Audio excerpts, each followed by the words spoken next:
Hi, I'm Dr. Jordan, and I help high achieving women who feel unfulfilled and disconnected create more intimacy and joy in their personal lives. We've been taught that doing it all will lead to fulfillment, but it's draining your energy and killing your intimacy. I teach women how to reignite their pleasure, reclaim their feminine power, and feel deeply desired and supported, all while staying successful in their careers. Before we welcome today's guest, I wanted to take a moment and tell you that I see you. You are a powerful, successful woman who's built a life that people envy in so many ways. But behind closed doors, you're wondering, is this it? You've checked all the boxes. You have so much to feel grateful for, but deep down, you feel like something's missing. And I know how exhausting it is to keep pushing through, doing it all, and wondering, why can't I just be happy? You've built a successful life, but your relationships feel like they're missing the depth and connection you crave. You're tired of feeling unfulfilled, unsupported, despite everything you've accomplished and how much support you actually have. You crave deeper connection and intimacy in your relationships, but you feel isolated. You even worked hard to have the level of support and freedom. So when you have the house, the car, the vacation home, you're able to take the breaks and you're wondering, why am I still not happy? Why do I have guilt and shame for wanting more? Why can't I be happy with how much I have? So when you have success and you have things figured out in your career, it's time to feel truly fulfilled in every area of your life. The Pleasure Mastery Mentorship is for you. This is not about pushing harder. It's about helping you become the woman who can truly receive, feel connected, and enjoy the richness of life in and out of the bedroom. You are a powerful woman and you deserve powerful pleasure surrounded by a group of women that will end up being lifelong friends.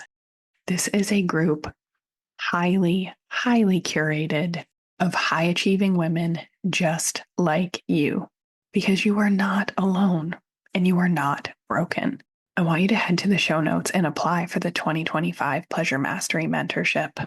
If you are interested and you want more information, apply. You're going to get sent a podcast bundle. You're going to get sent a bunch of PDF resources, all that are going to help you feel more deeply connected and desired in your relationships and be able to enjoy everything that you've built without sacrificing your success. We start January 2025. Do not wait. Head to the show notes. Cannot wait to connect with you and help you feel truly seen, cherished, and embrace your feminine power.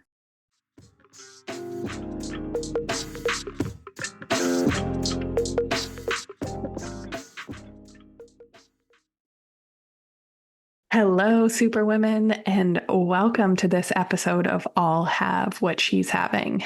Today, our guest is Lesley Logan, and I cannot wait to chat with her. I was on her podcast, the Be It Till You See It podcast, and she said something that stopped me in my tracks, and I had to bring her on to chat about it. Welcome, Lesley. Oh my gosh, thank you so much for letting me be here. We had such a great conversation. I really enjoyed it. And my husband listened to it and then we chatted all about you. And we kind of just like, I don't know, we had a lot of fun. And I will say at the end, it got a little crazy at the end, my husband and I talking about you on the pod. So I can't wait for you to hear that conversation. Oh, I'm excited to listen. So why don't you tell us a little bit about you? Yeah. So I am the co-founder of onlinepilatesclasses.com. My co-founder with my husband because he's the one who insisted I go online many, many years ago. I don't think I would have done it because I was in that imposter syndrome mode. As a Pilates instructor, there are elders and there's like, different generations. And so It can sound a little culty. And so I was just like, well, these people have been teaching for 40 years. They should be on YouTube. And he's like, I don't care about them. You should be on. So I went on YouTube because of him, and then I started an online platform because of him. And now we've had it like over 6 years together. I've traveled the world teaching people Pilates. I still do. I love that. And as you mentioned, I'm the host of Be It Till You See It. And that's because to me, it's not about faking it till you make it. I think that's so negative and also feels like, of course, you're inviting imposter syndrome in. And being it till you see it is really like acting as if you are the person. So, like, I know you talk about finding pleasure. It's like, if you already had pleasurable moments and that was comfortable for you, like, who would that be and how would you act? And so, sometimes I'm creating things that intrigue me and solve a problem I have. That's probably why I was like, kind of fell in love with Pilates, because it was to solve a problem I had and also didn't know I had. So That's why I started the pleasure club. right. Like, like someone said your message. And I'm like, who would even want to talk about their problems all day long? Like, who would want to air out their dirty laundry? And now that's what I do. Yeah, for a living. That's our Yeah. business. As you said this, and I remembered working with your husband. So we have a lot of entrepreneurs listening, a lot of people that own businesses with their husbands, successful businesses. And sometimes it can, create some pleasure problems. How's that for you guys?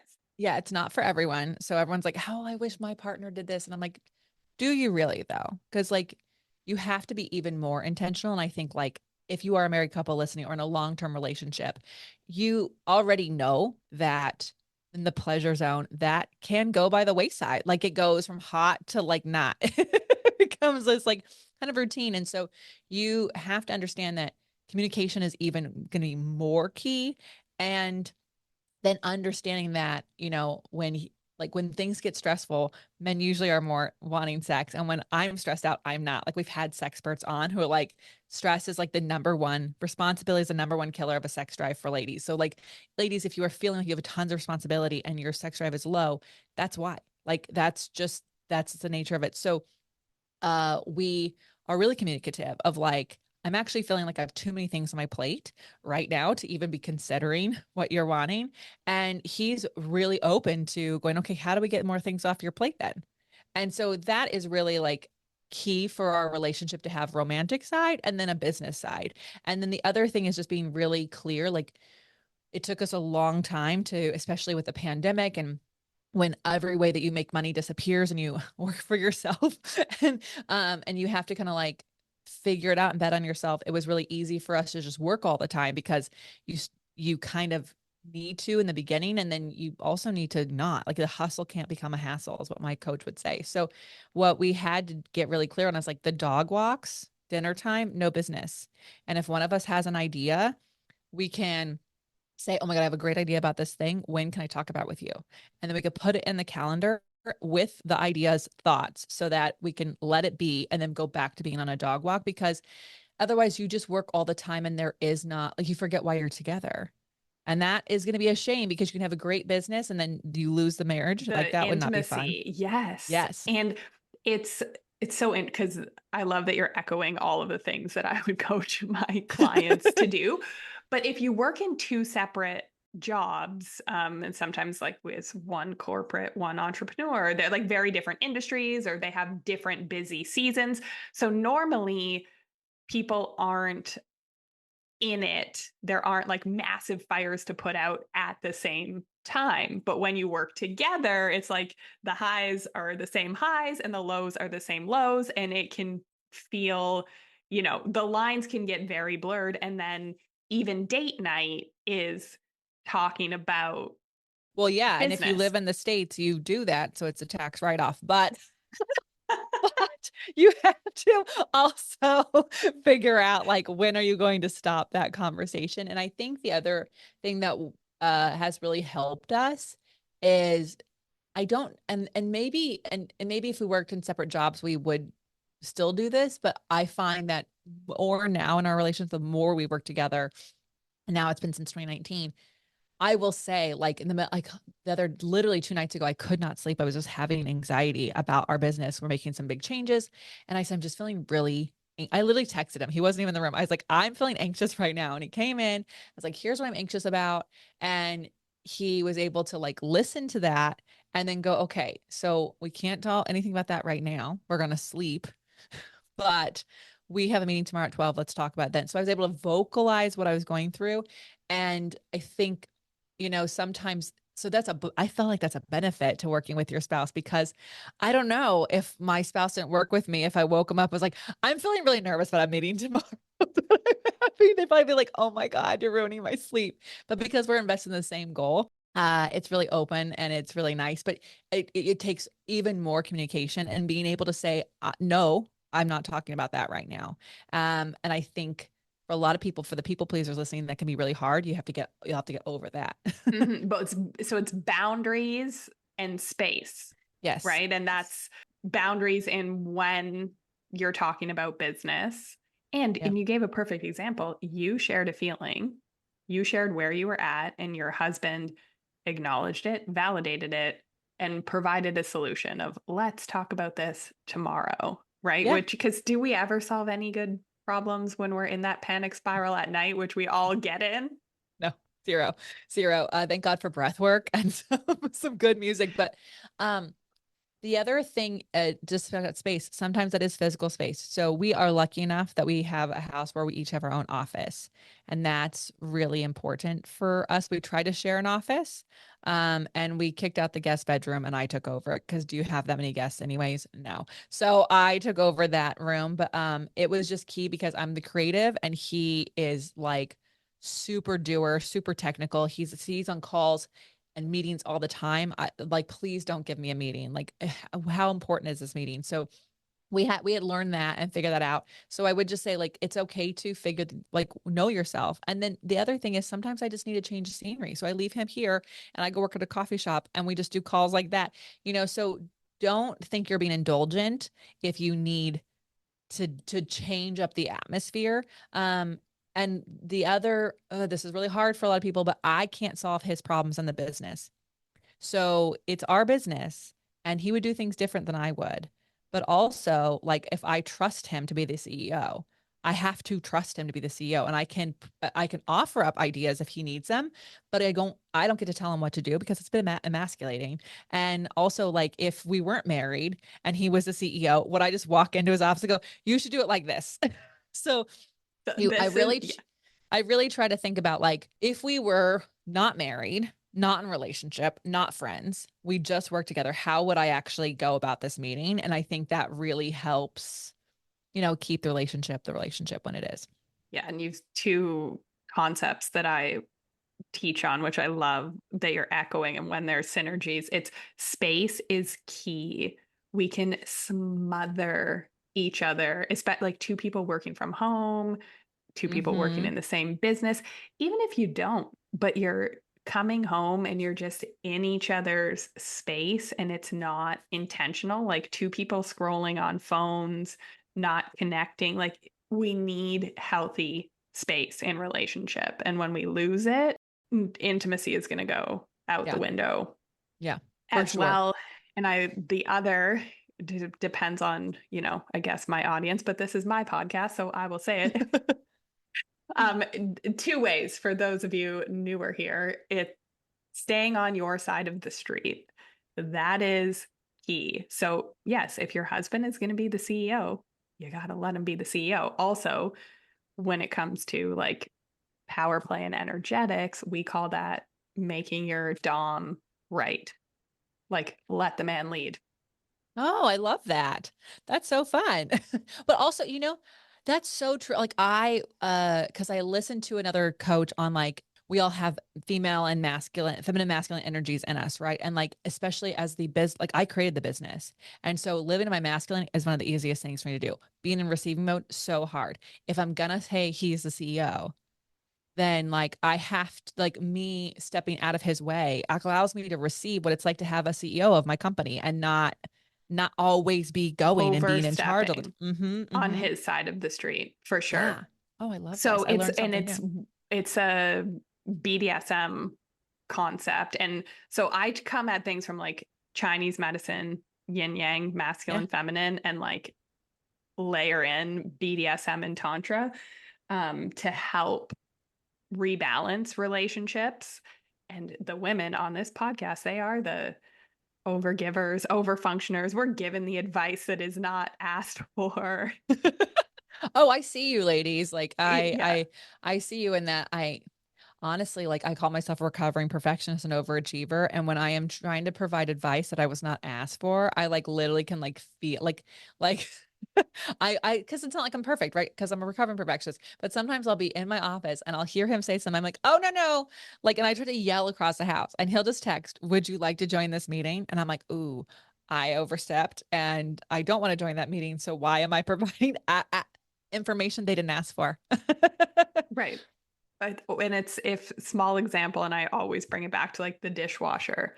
If you want things taken off your plate and you want the dishwasher loaded or the kitchen clean, then you also can't complain about the job that is done. Yes, but Right? So we're great. Superwomen are great at, wanting leadership, and we are very, very sucky at being led. But the one fun place to learn about that and learn to play in that dynamic is the bedroom. And then yeah, it usually will yeah, translate yeah. into other things. Well, I think that goes into like you talk about microdosing. I talk about doing less. Like you can't change every area of your life at the same time. Oh, but So we it's like try. we try. Everyone's like, I'm gonna go on this health journey. I'm gonna do this thing for my brain, and I'm gonna do this thing for like it's like you gotta pick a thing and like start there. Yes. Love. Okay. But actually, so doing less. And that was Yeah. one of the things that when we were recording on your podcast, I was like, yes, I have been telling women this for a decade. And they look at me like I have 10 heads. Tell me, tell us from Yeah. your experience as the expert. Tell us. I mean, well, I think everyone listening, like, let's just think back when you did more, were you more happy? I think you're probably more stressed Rarely. out, like rarely, right?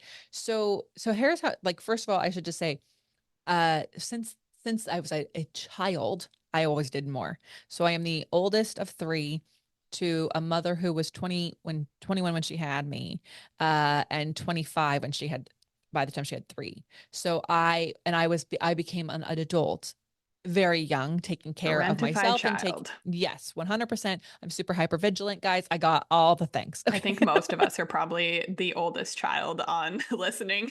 Right, right. That's how come, like, we have, I mean, I don't, if you're a second born or a third born and you're a superwoman with overachiever tendencies, you are a unicorn and you like feel special. Or oldest like female identifying, maybe like maybe you have an older brother but you're the oldest woman. Yes, yeah. And so there's a lot of pressure and a lot of things. And so I mean, there's a story my mom loves to tell because she loves to repeat the same stories. But she tells us one story about how they sent a speech therapist to my school. And that person met with me, or maybe it was a school speech therapist. At any rate, the person met with me. They wanted to talk. They're like, they were really kind and they're like, okay, Lesley, like we really like you and we really want to work with you. And I said to her, I'm much too busy for this. I have sewing classes on this day. I have this class on this day. I have soccer. Like I knew my schedule in the second grade and I told the speech therapist, not, Nah, too no, busy. there's too busy You for This you. doesn't make the cut for my schedule. And so, but like, as hilarious as it is for, I don't know, what am I, like seven at the time to say that, it's also like a shining example of how I always was overscheduled.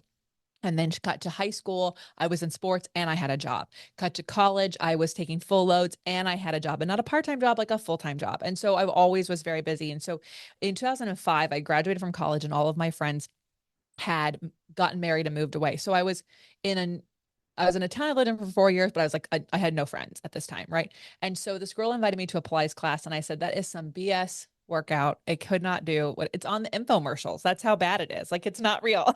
Right.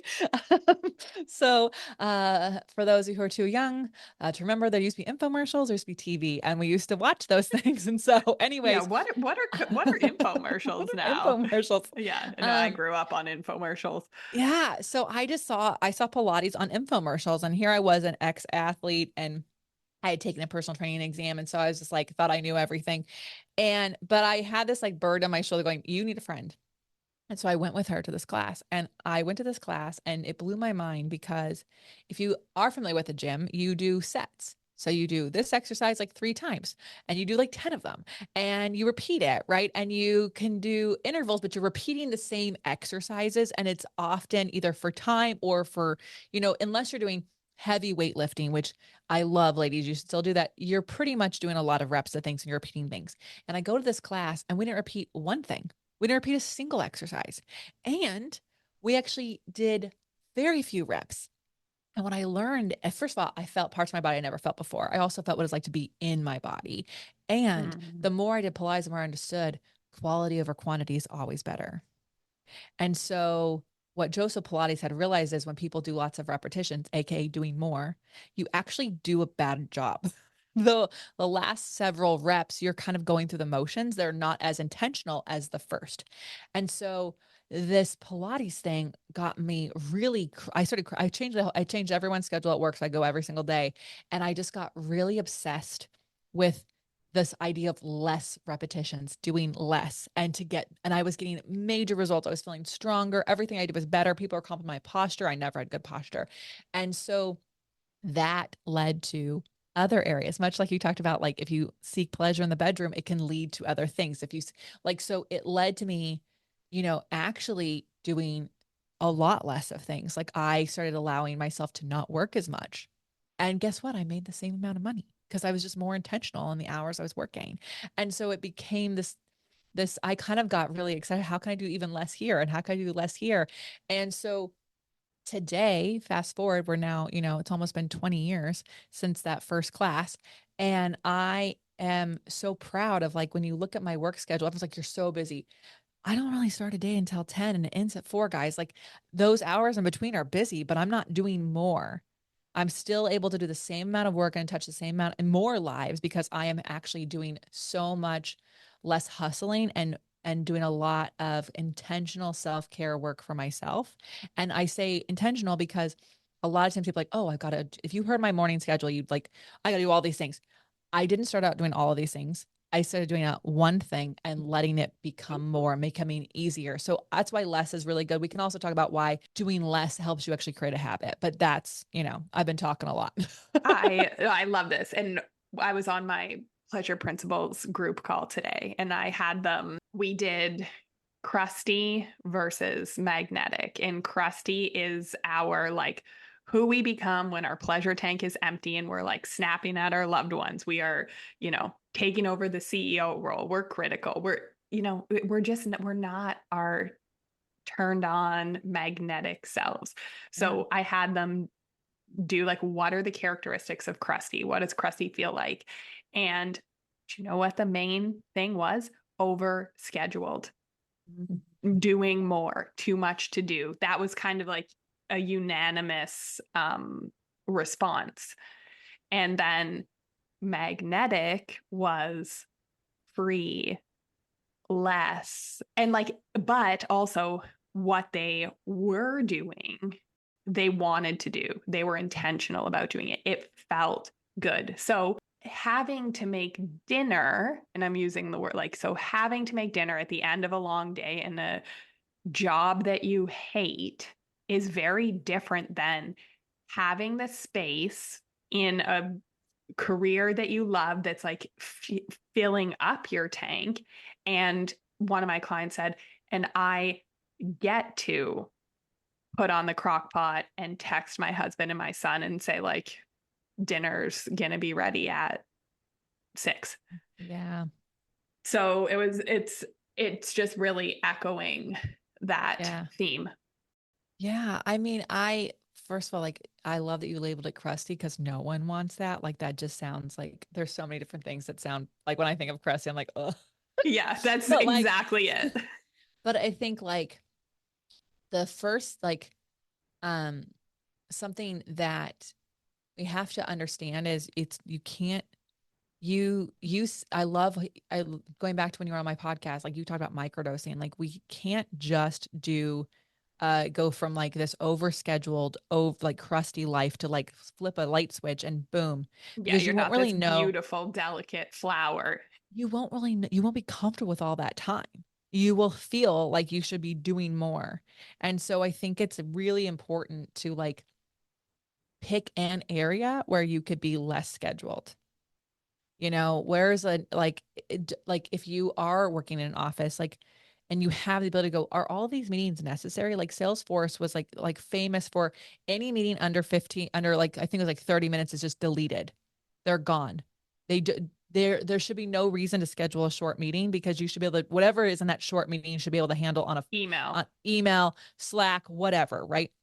And so I would just like I would go, where can I like reduce scheduling? Also, like I am a big fan of working out, but ladies over 40, you need to know that you should not be doing workouts longer than 45 minutes anyways. So if your workouts are these intense things, may I suggest you actually do a little body listening and going, okay, hold on, how can I take a couple of these long workouts off my and how can I enjoy working out at home? Or how can I go, like, what can I do for my nervous system? Like, you're raising cortisol in a bad way. Also, like, we are not built like men. If you still have a cycle, there are 2 weeks of your cycle where you can go crazy intense. And there's 2 weeks of your cycle where you got to go less, slow, enjoy it. And so you can actually take some of that over scheduling off in some of these areas that you're like, these are my me times. They'll still be your me times, but we can reduce how scheduled you feel in them because do they feel like your me time? Are you walking into that spin class like going, this is for me? Or are you like, oh my God, I made it. I made it. I made it here. Yeah. Like how are you enjoying that? Rushing, like, oh, I need to do this so that I Yes. don't gain weight. Yes, yes, yes. And like, I mean, so I would just pick an area where you can do less in that you have some control over, and then you'll start to, it'll become a muscle, makes it easier. And then also like something else that to do less, there's a couple things I've done for those of you who work for yourselves. If you have a rate that you make per hour, and I'm not saying you pay yourself this per hour, but like in our household, in our business, we're like, if we coach people on their Pilates business at X price, that's our hourly rate. So anytime you need both of us in a meeting, are you sure it's worth that much money? Is this an $800 meeting? Like, Right. is it? Because sometimes like, oh, actually, no, I just have a question. Didn't ask the question, right? But also like, so think about how much you pay yourself for an hour. And then start to look at all the things that you're on your list to do. If they do not require your face or your voice, and it could cost you less to pay someone else to do it, then you should. You should absolutely do that. So I can sound like a snob and I don't care. I have a housekeeper. I've had housekeeper since I had a studio apartment and worked 2 jobs in LA because my housekeeper loves to clean. She loves doing this for people. She loves creating her own schedule. She loves that she can pick up her kids and drop them off. And so I am supporting her ability to love being there for her children and her doing something she loves. It takes her 4 hours every Tuesday to do the whole house. It would take me weeks. I would Because get we'd get distracted, bored right? and Right. miserable. Right. And so like exactly it would just drain me. So I went through everything that I had in air quotes needed to do. I was responsible for. It needs to get done. And I was just like, does this require my face? Does this require my voice? Does this bring me joy? Because if you love to clean, if that calms you, I don't want to take that away from you, but like ask her, like, does it really bring me joy? Does it light me up? Does it create more energy? Do I feel, in your words, more magnetic? Or do I feel crusty after I do it? If it That's is less than always the you, guideline. Like, if my tank is drained, if I am crusty, then mm-hmm. it's a no. We need to change it up. Yeah. And so ask her if it really has to get done, like it exists in the house, it needs to, like you got to do it. How can you delegate that out? Because you will have more time. And so it is, it has, it took me, I had to start with just an assistant 5 hours a week. And now I have one that's 20 hours a week. It took a while, but little by little, as she took things off my plate, I became more magnetic. I had more creative energy. I was able to create more uh income into the business because I was doing more of the things that make me magnetic. I did less of the other stuff and it changed my business, changed my relationship, changed who I am, and it's really my guideline for how I do things. I love it. And even my professionals listening, those salaried, you can still do that calculation. Like, You it is totally life can. changing.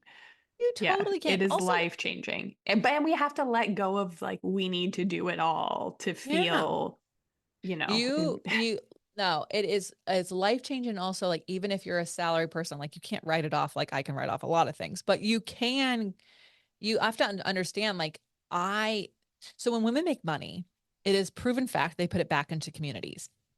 And to me, hiring local professionals, local people who've created their own business to do things I hate doing, I am not just bettering the economy, I'm actually bettering the community that I live in, right? So like I just see it as like a whole, like I'm making the Yeah, it's world a better giving place. back. Yeah. Yeah, definitely.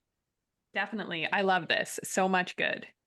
Doing less, delegating, space, letting your husband do his role. Love, love, love. So tell us, what do you do for pleasure? What brings you joy?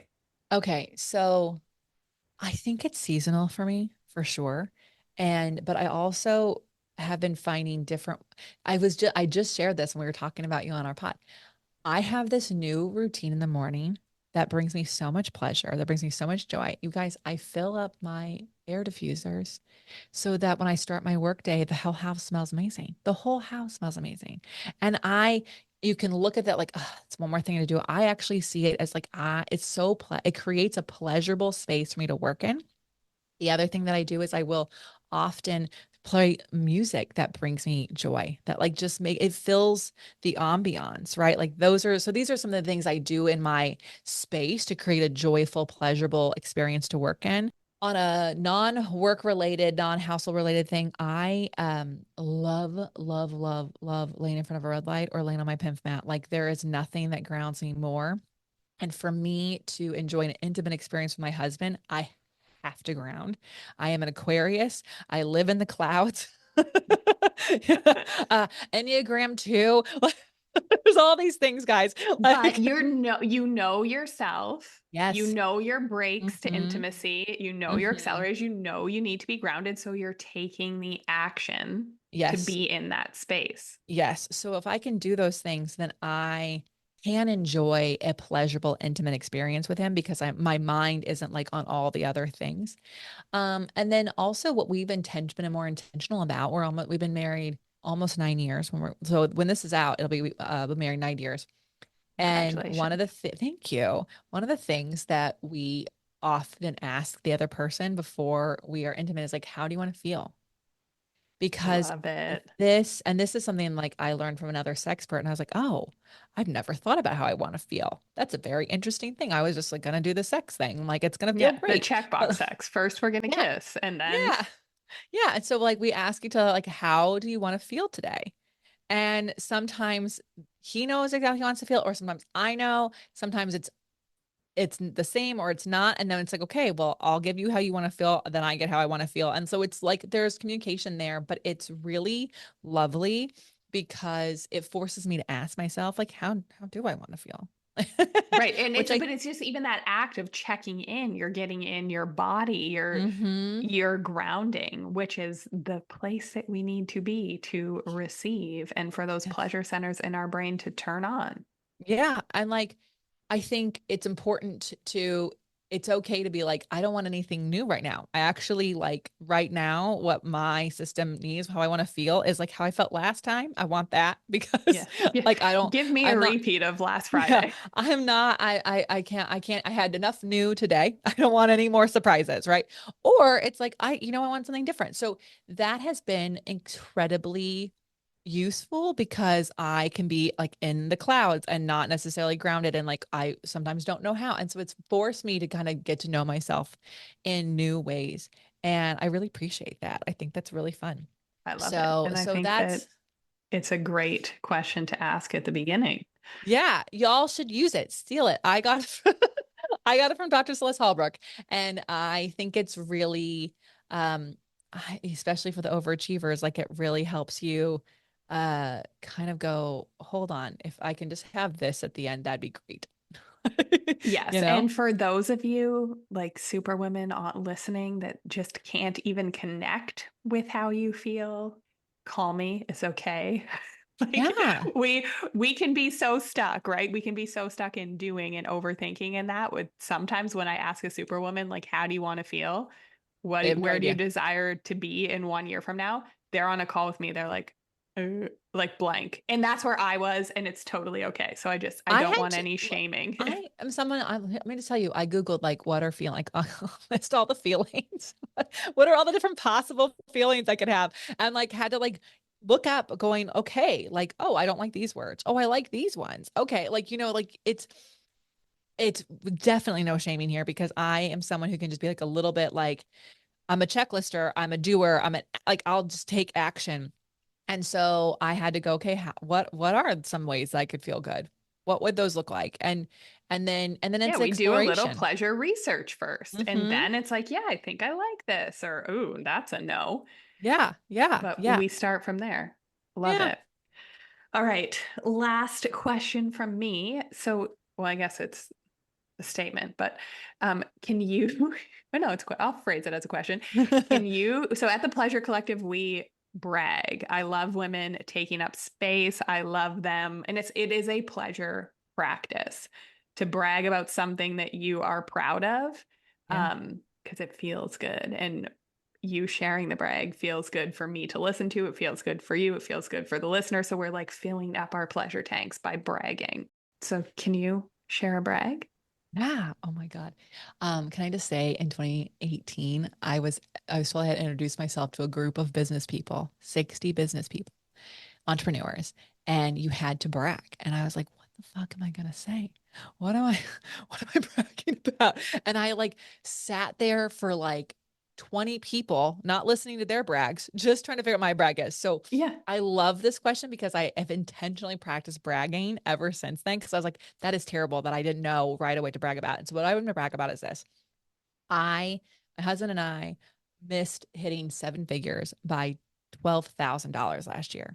And that is fucking like, I am so proud of us. Of course, our wealth manager's like, you can just say you met your seven-figure business. We are going to make a seven-figure business this year. Absolutely. But like we missed it. And by the way, I did it all, but I actually we hit more higher numbers by doing less things.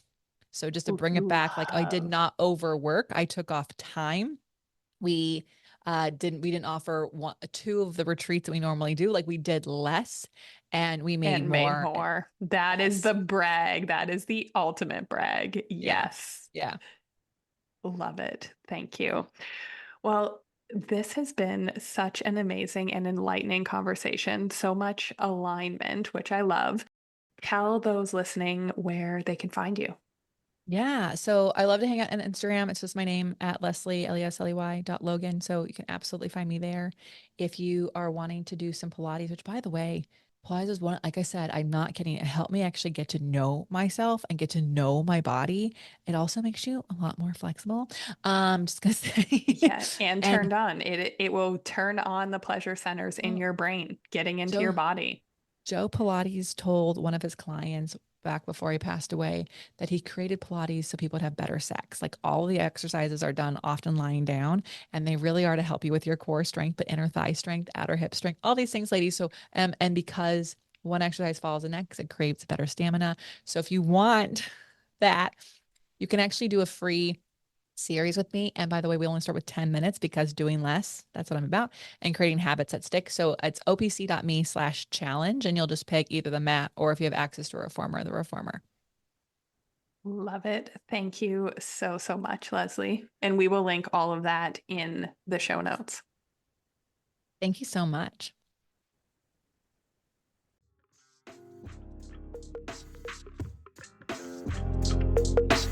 Have a great week, everybody.